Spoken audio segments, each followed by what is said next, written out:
Unit number third जे आहे ते आहे आपलं energy conservation in electrical installation system. Electricity ही आपण जनरेट करतो by using different energy sources. It may be a renewable और it may be a non renewable energy sources. Fuel असेल त्यापैकी मग तुमचं thermal, nuclear, solar, wind, hydro power plant या सर्व एनर्जी सोर्सेस पासून आपण इलेक्ट्रिसिटी जनरेट करत असतो. त्याला आपण म्हणतो, ज्या ठिकाणी इलेक्ट्रिसिटी आपण जनरेट करतो त्या सेंटरला आपण म्हणतो जनरेटिंग सिस्टीम. ठीक आहे. सो जनरेट झालेली इलेक्ट्रिसिटी आपण थ्रू अ पॉवर ग्रिड की आपण कंझ्युमर एंड पर्यंत लोड सेंटर पर्यंत आपण ट्रान्सफर करत असतो. त्यामध्ये दोन सेक्टर तुमचे काम करत असतात. एक असतं ट्रान्समिशन आणि दुसरं असतं तुमचं डिस्ट्रीब्युशन. जनरेशन, ट्रान्समिशन आणि डिस्ट्रीब्युशन अशा पद्धतीने ही जी काही इलेक्ट्रिसिटी जनरेट होते ती तुमच्या लोड सेंटरपर्यंत किंवा कंझ्युमर एंडपर्यंत ही आपण डिलिव्हर करत असतो. तर ही डिलिव्हर करत असताना ट्रान्समिशन आणि डिस्ट्रीब्युशन सेक्टरमध्ये डिफरंट कॉम्पोनंट्स त्या ठिकाणी येतात. त्यामध्ये तुमचे ट्रान्सफॉर्मर्स आले, त्यानंतर तुमचं कंडक्टर्स आले, अदर काही इन्सुलेटर्स आले, अदर जे काही पॅरामीटर्स किंवा कॉम्पोनंट्स इक्विपमेंट्स आहेत ते त्यामध्ये ते इन्व्हॉल्व असतात की ज्यापासून तुमची इलेक्ट्रिसिटी जनरेट होते त्या सेंटरपासून तुमच्या कंझ्युमर एंडपर्यंत ही एनर्जी डिलिव्हर करत असताना ही इक्विपमेंट त्या ठिकाणी येत असतात. तर हे इक्विपमेंट तिथे ऑपरेट होत असताना किंवा त्यांचं फंक्शन होत असताना त्या ठिकाणी जे काही लॉसेस होतात, ट्रान्सफॉर्मरमध्ये लॉसेस असतील, त्यानंतर तुमच्या कंडक्टरमध्ये काही लॉसेस असतील, हीट डिसिपेशन असेल, तर ह्या लॉसेसला आपण म्हणतो टेक्निकल लॉसेस. लक्षात कुठले लॉसेस म्हणतो आपण? Technical losses. आणि दुसरा लॉसचा जो टाईप आहे तो आहे तुमचा कमर्शियल लॉसेस.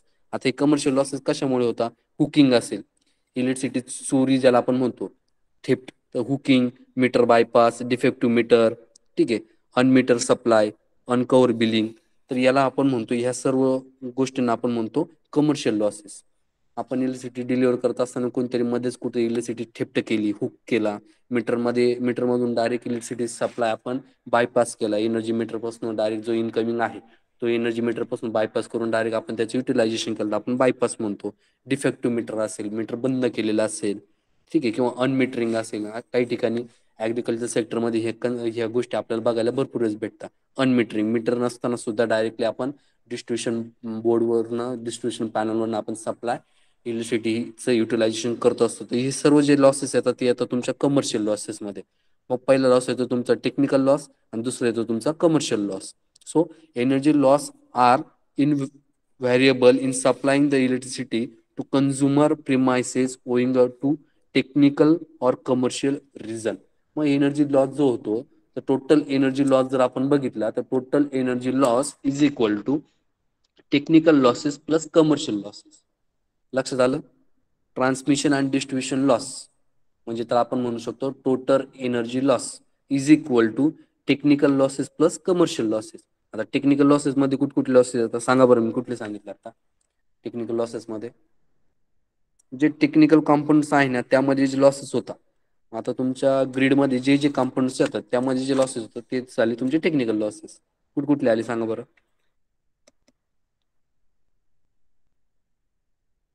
एनिवन? मला एक सांगा पहिल्यांदा की आपण इलेक्ट्रिसिटी जनरेट केल्यानंतर आपल्या कंझ्युमर एंडपर्यंत किंवा लोड सेंटरपर्यंत येण्यासाठी कुठकुठले इक्विपमेंट्स आपण ॲसेसरीज यूज करतो ते सांगा चला. तयार झालेली इलेक्ट्रिसिटी आपल्या एंडपर्यंत येण्यासाठी आपण काय काय यूज करतो, कुठले इक्विपमेंट यूज करतो? इक्विपमेंटची नावं सांगा पहिले चला. Which equipment you have to use for transfer the electricity from generating station to distribution end? सांगा. बोला.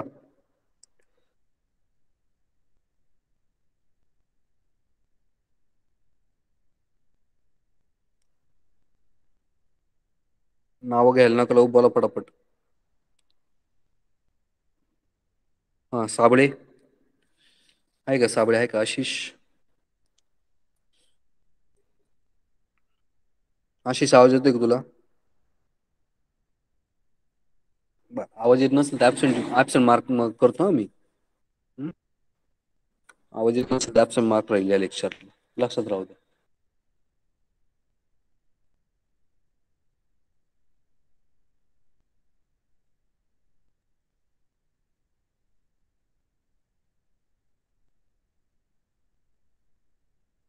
Sir distribution transformer. Okay, distribution transformer, good. Transformer हा यूज होतो आपला जनरेटिंग टू डिस्ट्रीब्युशन मध्ये. सर्किट अजून? ब्रेकर. Okay, circuit breaker. हा, थांब नाही थांब, दुसरं कोणतरी बोला. चला, सर्किट ब्रेकर्स. Okay, good. अजून बोला, बाकीचे बोला. इक्विपमेंट्स माहित नाही का तुम्हाला? ग्रीडमध्ये कुठले इक्विपमेंट्स असतात? ईपीड मध्ये शिकलो ना आपण. Transmission towers, release. Okay, transmission towers, release. अजून मेन इक्विपमेंट तुम्ही विसरताय ज्या थ्रू आपण इलेक्ट्रिसिटी ट्रान्सफर करतो. Which one? Lightning arrester. Okay, lightning arrester आपण म्हणतो. ठीक आहे. अजून ज्या थ्रू इलेक्ट्रिसिटी आपण ट्रान्सफर करतो तो मेन कॉम्पोनंट तुम्ही विसरताय. कुठला आहे? Distribution panel board. Panel board.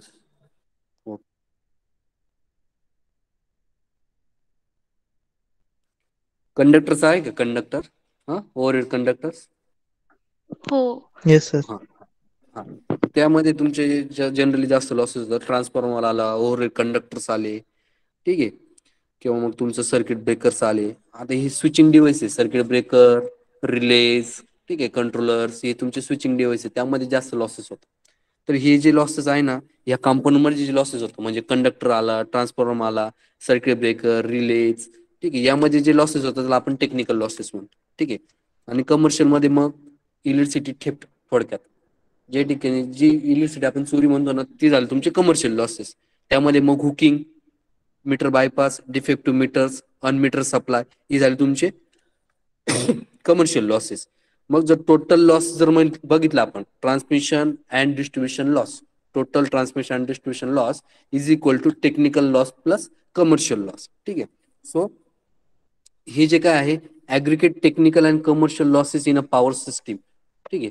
तर हे aggregate technical and commercial losses आहे पॉवर सिस्टीम मध्ये. आता ही जे लॉसेस आहे, ही जे लॉसेस सांगितले टोटल लॉस, ते कुठल्या स्टेटमध्ये किती आहे तर ते आपण बघणार आहोत, रिजनल, नॅशनल आणि ग्लोबल लेवलला. आता स्टेट वाईज तुम्हाला मी लॉसेस सांगतोय. आता हे जे लॉसेस कोणते तुम्हाला मी आता परत क्लिअर करतोय, हे ऍग्रिगेट टेक्निकल आणि कमर्शियल लॉसेस आहे. जे टोटल लॉसेस तुम्ही सांगितले ना आता, तर ते टेक्निकल आणि कमर्शियल लॉसेस आहे. प्रत्येक स्टेट वाईज मी लॉसेस वाचतोय. ते सर्व जे लॉसेस आहे ते पर्सेंटेज मध्ये दिलेले आहे. ठीक आहे. जम्मू आणि काश्मीरमध्ये टेक्निकल आणि कमर्शियल लॉसेस आहे 52%. 52% जम्मू आणि काश्मीर. हिमाचल प्रदेशमध्ये ते टेक्निकल लॉसेस आहे तुमचे, कमर्शियल आणि टेक्निकल लॉसेस 11.29, 11% आहे. पंजाबमध्ये ते आहे 12.4. हरियाणामध्ये ते आहे 18.21. उत्तर प्रदेशमध्ये आहे ते 24.64. ठीक आहे. हे तुमचे टेक्निकल आणि कमर्शियल लॉसेस आहे. स्टेट वाईज मी तुम्हाला सांगतो आहे. त्यानंतर उत्तराखंडमध्ये ते आहे 12.64. राजस्थानमध्ये ते आहे 21.19. किती आहे? 21.19. ठीक आहे. त्यानंतर पुढे आहे तुमचं बिहारमध्ये ते लॉसेस आहे जवळपास 36%. बिहारमध्ये ते आहे 36%. त्यानंतर छत्तीसगडमध्ये ते आहे 22.66%. झारखंडमध्ये ते आहे 34.59%. ठीक आहे. आणि महाराष्ट्रामध्ये ते ट्रान्समिशन डिस्ट्रीब्युशन लॉसेस आहे जवळपास 17.34%. आणि त्यानंतर जर सर्व राज्याचं जर बघायला जर गेलं, सर्वात जास्त लॉसेस जे आहे ट्रान्समिशन डिस्ट्रीब्युशन लॉसेस, ते आहे अरुणाचल प्रदेश 65.45%. एवढे टेक्निकल लॉसेस आहे. ठीक आहे. तर transmission and distribution losses in a develop country are in the range of 4 to 8%. त्यांचं म्हणणं असं आहे की जे डेव्हलप कंट्रीज त्यांच्यामध्ये ट्रान्समिशन अँड डिस्ट्रीब्युशन लॉसेस हे यांची जी रेंज आहे तर ती जवळपास आहे 4 ते 8% फक्त. तर आता जर डेव्हलप कंट्रीच्या जर कंपॅरिझन मध्ये जर आपण विचार जर केला तर सर्वात कमी लॉसेस टेक्निकल आणि कमर्शियल लॉसेस आहे आंध्र प्रदेशमध्ये. ते आहे 9.75%. 9.75%. ठीक आहे. त्यानंतर country in Europe and US of America have a transmission distribution losses about 6 to 8%. किती आहे तिथे? 6 ते 8% फक्त एवढे टेक्निकल लॉसेस आहे US मध्ये, अमेरिकामध्ये. म्हणजे त्या ठिकाणी कमर्शियल लॉसेस पण कमी असतील. कमर्शियल लॉसेस म्हणजे काय, वीज चोरी कमी असेल, इलेक्ट्रिसिटी थेफ्ट. ठीक आहे. आणि जे काही टेक्निकल इक्विपमेंट्स आपण जे यूज करतो, ट्रान्सफॉर्मर, कंडक्टर्स, सर्किट ब्रेकर्स असतील, रिलेज असतील, तर ते मध्ये सुद्धा लॉसेस हे कमी आहे.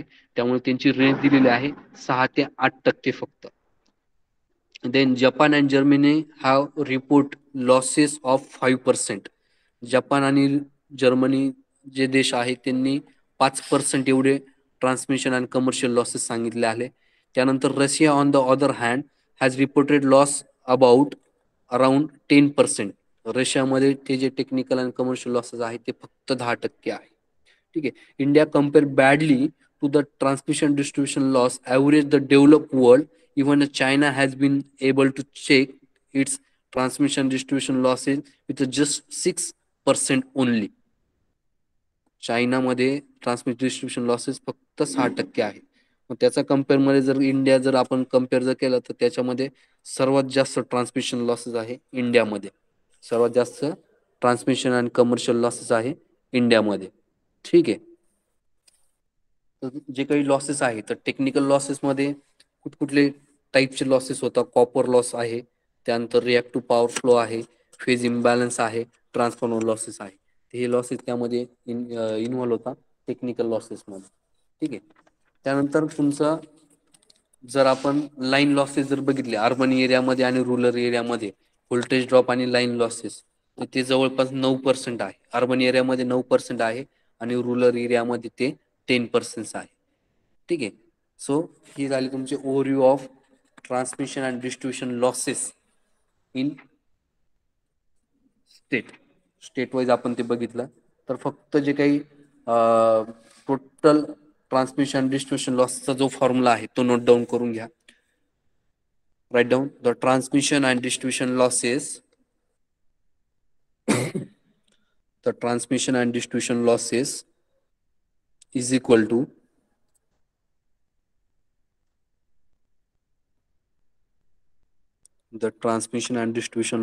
is equal to technical losses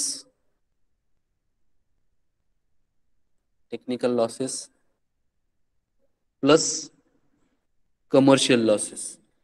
Technical losses plus commercial losses. ठीक आहे.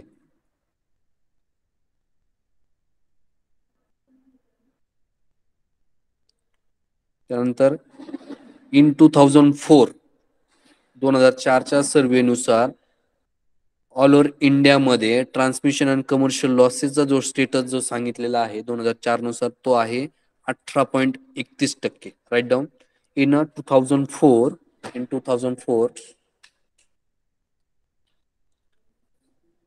aggregate technical and commercial losses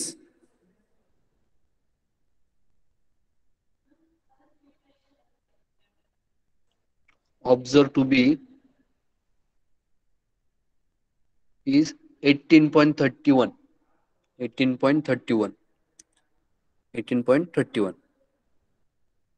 Then at present Maharashtra is facing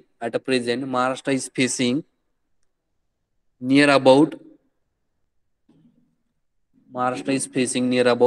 17.34% technical and commercial loss. 17.34% technical and commercial loss.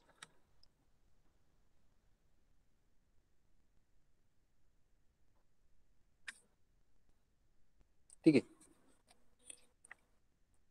आता फक्त स्टेट वाईज ज्यांचं जे maximum जे losses आहे maximum आणि minimum मी सांगतो. सर्व राज्यांचं इथे दिलेलं आहे, पण त्यापैकी मी फक्त जे काही मॅक्झिमम्स आहे ट्रान्समिशन डिस्ट्रीब्युशन लॉसेस ज्या स्टेटचं ते सांगतोय फक्त. तेवढे नोट डाऊन करून घ्या. जम्मू अँड काश्मीर जवळपास 52% आहे. जम्मू अँड काश्मीर 52%.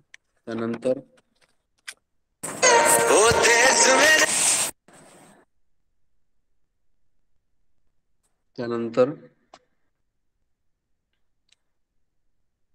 बिहार आहे 36.34%.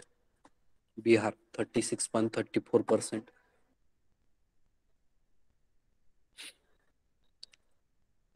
त्यानंतर झारखंड आहे 34.59%.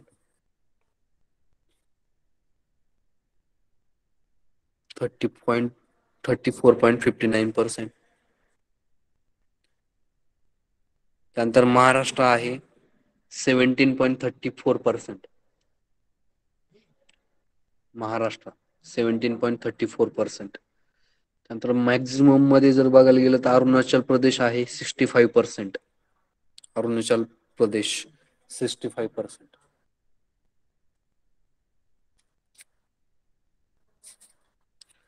त्यानंतर त्याच्या खालोखाल नंबर लागतोय तुमचा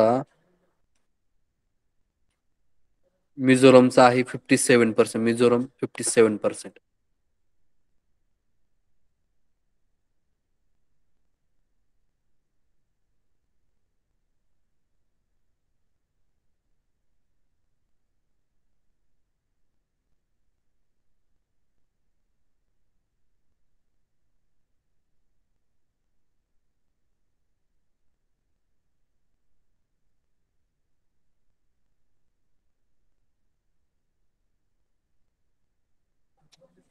ठीक आहे.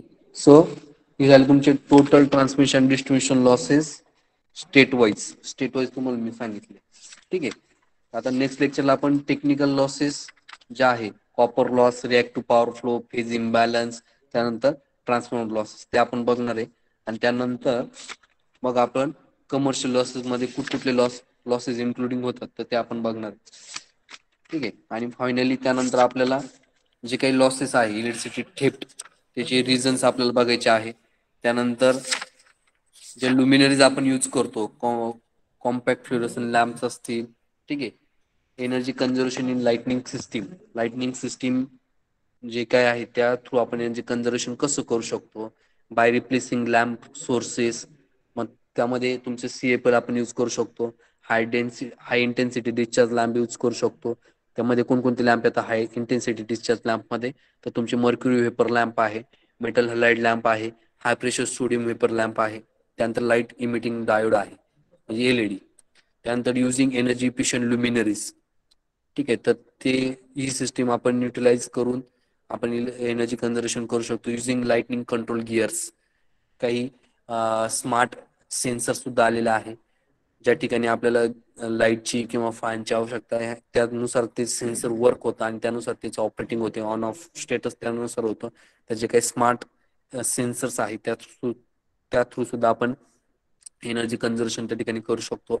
Bye installation of separate transformer stabiliser for lightning load साठी एक सेपरेट ट्रान्सफॉर्मर जरी आपण त्या ठिकाणी यूज केला तरी आपण एनर्जी कन्झर्वेशन ही करू शकतो. ठीक आहे.